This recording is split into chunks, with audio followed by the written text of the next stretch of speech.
Last Wednesday, 4 Republican members of Congress held a press conference demanding that the House Sergeant-at-Arms investigate CAIR, the Council on American-Islamic Relations. They said they wanted an investigation because they said CAIR had hatched a secret plot to try to place interns on Capitol Hill. Muslim interns. Author Paul Sperry and his co-authors investigative team have unearthed the 2007 memo written by CAIR, which documents their stated intentions and goals to place interns in congressional offices.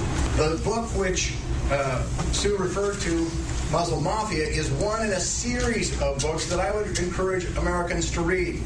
I did write the foreword for the book. I did write the foreword to the book.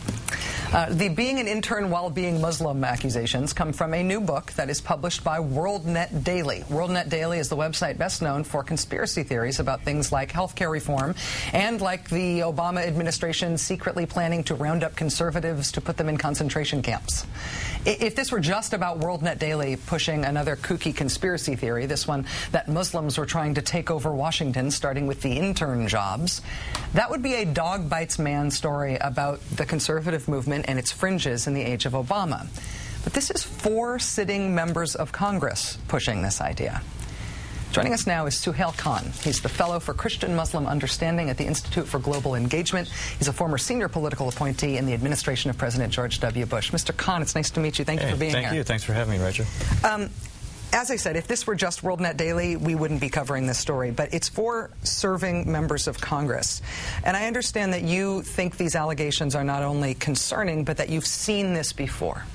Fortunately, we have. It's disgusting, it's sad, and we have, particularly after 9/11, these same professional bigots, is what I call them, have gone after other Muslim Americans serving their government.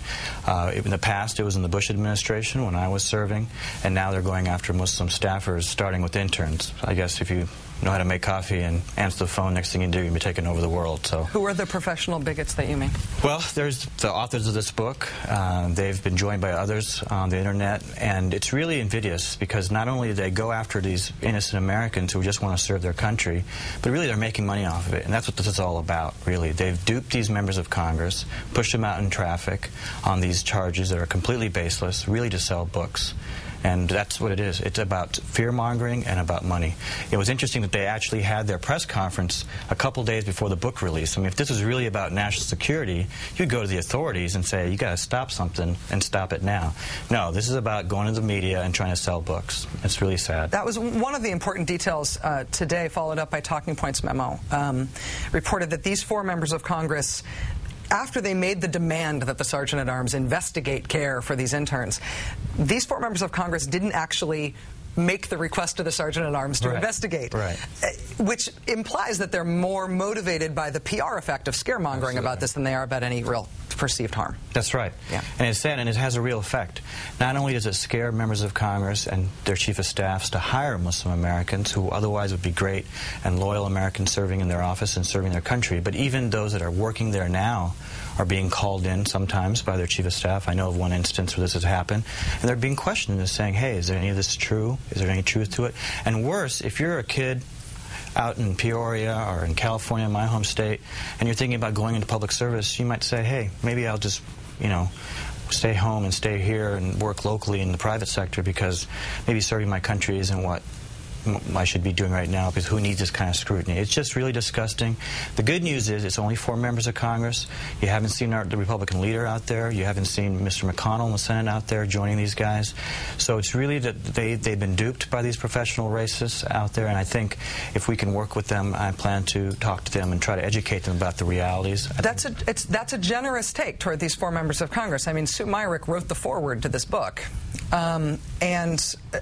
it seems to me that it is important for Republican politics and conservative politics and American politics, broadly speaking, that there be someone in leadership who's willing to call out stuff like this and who'd be willing either to discipline or bring back onto the reservation these 4 members of Congress who have gone this way. Do they not bear some responsibility, though, for having followed this path thus far and for having given this scaremongering press conference. They do. They bear responsibility, and we've seen this before. You know, whether it was Jewish Americans at the turn of the century, Italian American Catholics. We saw the hate during the 1960 election with President Kennedy. Unfortunately, at different times in our histories, some, very select few, have fear-mongered and tried to raise a specter of fear about different Americans, whether they be Mormons, Catholics, Jewish Americans, and now after 9/11 it's Muslim Americans. And so I think, and you saw even this last election when there were issues raised about Mitt Romney, about Barack Obama and his faith. Right. And it took a hero like Colin Powell, if you recall, to get up and say, stand up and say, this has got to stop. We're all Americans here, and we need to stand together as Americans. Suhail Khan, fellow at the Institute for Global Engagement, a former senior political appointee in the George W. Bush administration. I didn't have anything to do with this, but as an American, I'm sorry. Well, thank you. Thanks. Thanks for having me.